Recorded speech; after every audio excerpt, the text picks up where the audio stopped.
Hallelujah. Oncha woni kanimono. Ni adafitwa ni yoji ake. Mwene ochie. Mafomifio. Majonhi. Si ochini chano. Kenyuma asumo.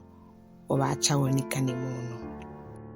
So I'm taking a brief break next week. But the week after, God willing, we'll continue with the reading. God bless you as you listen. Romabii Awolo. Ichukpanyo. Keje klen kuku. Ke ashikuku niji Nyɔŋmɔ ke kpawo. Shihilɛ ye mumɔ. Nuhiwale agbene foko beni ababu me ni yo Kristo Yesu mile. Eja ke mumɔ mlani ha awala. Ye Kristo Yesu mile ekpomi ye esha. Ke gbele mlale de. Eja ke no ni mlale nye afi. Egbede mu ni helole eha egbede hiwale. Nyɔŋmɔ fe. Etule dienche ebile Yesu ni tamu esha helo sumni. Ye esha hiwo. Ni ebu esha lefo ye helole mni. Oni afi mlale ta omoni ni jale ye womni. Omeni wonye helo na. Shimu mumɔ na wonyi ole. Meni hioshi ye helo na ale. Helo ni ahi amedjon. Shimeni hioshi ye mumɔ na ale. Mumɔ ni ahi amedjon. Eja ke helo Nyɔŋmɔ gbele ni. Shimumɔ Nyɔŋmɔ wala ke hejole ni. Helo Nyɔŋmɔ nyumɔ nyeni. Ake ni eba eshi ha nyumɔ mlale. Ni esa enye ntetele. Eja ke meni hioshi ye helo mnile nye nyumɔ hie amesa. Nye hishi ye helo na. Shimu mumɔ na nye hioshi ye. Keji nyumɔ mumɔ le hioni mnile. Shike mokobe Kristo mumole, beleje Kristo no jile. Shike Kristo ye nyemnile, nole, bomochole egbo ye shahiwone. Shimumole hieka ye jaloi, ni abunyele hiwo. Shike monite Yesu shikeje gboyin atenle mumole hiyo nyemnile.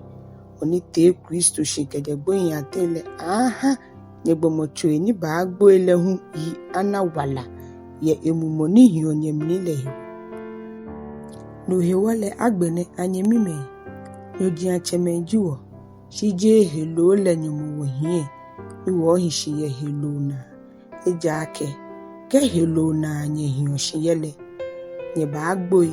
Shike nye ke mumole gbeo helo le nuchumo ele. Ehie akamu.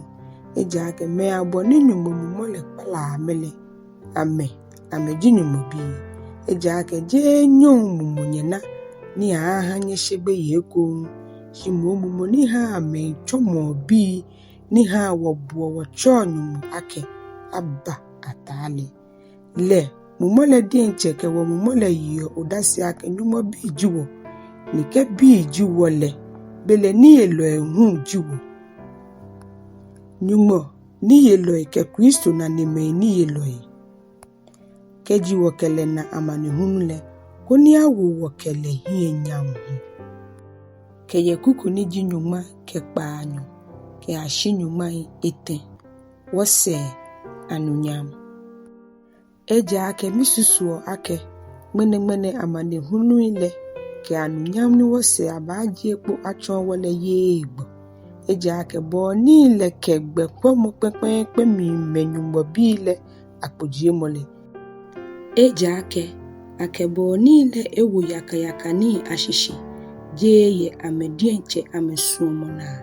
Shimu ye moniba shine suɔmɔ na. Kene hieno kamo yake. Bo niile dienche hu. Abaha ameye amehi. Keje fite moni yo amenyon le shishi. Keya Nyɔŋmɔbii le anunyam heyeli lemni. Eja ake wole ake bo niile fe kemo. Ni amekomo kebashi amrone. Shije amekeke. Shimu wadienche tete. Wani wayo mumole klen yibile.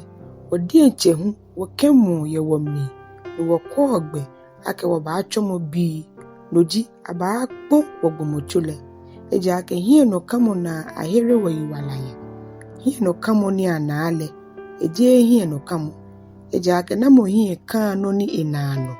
Shike no ni wana ale no wahie kale. Bile wake tuishi mwe kuolegwe.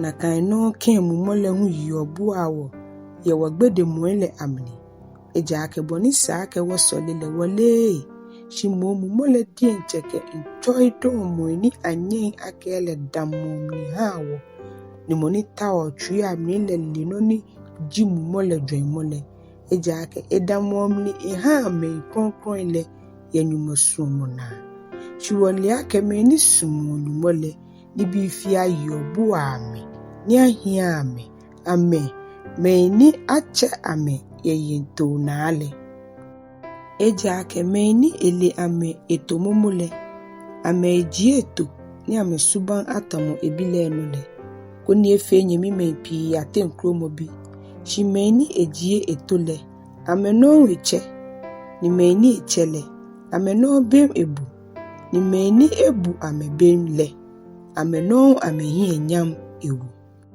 eje kuku ni jinyumai eten ke ekome ke ashinyumai eten ke nehu umosuomo ni ekɛsumɔ ye Yesu Kristo ni belete wo ke eten ye ni ne aiwo kenyumɔ ye wɔsɛɛ le na mo atehia wo le moni kama wo le dienche ebile shimo ekele ha ye wo fe wo na jiale ani enwo ni bi fia ifatan ekenwo na mo afulo nyɔŋmɔ halamobile ana umoji moni bu obem na moji moni bu ofole Kristo moni gbo shino ni fenole moni atele shi ni eyo nyɔŋmɔ ni julono ni esa edamomni ha wole na mo agbla wo kɛsumɔ ni Kristo kɛsumɔ wolemni amane hunu lo fimo lo yiwa lo homo lo yaya nyemo lo shna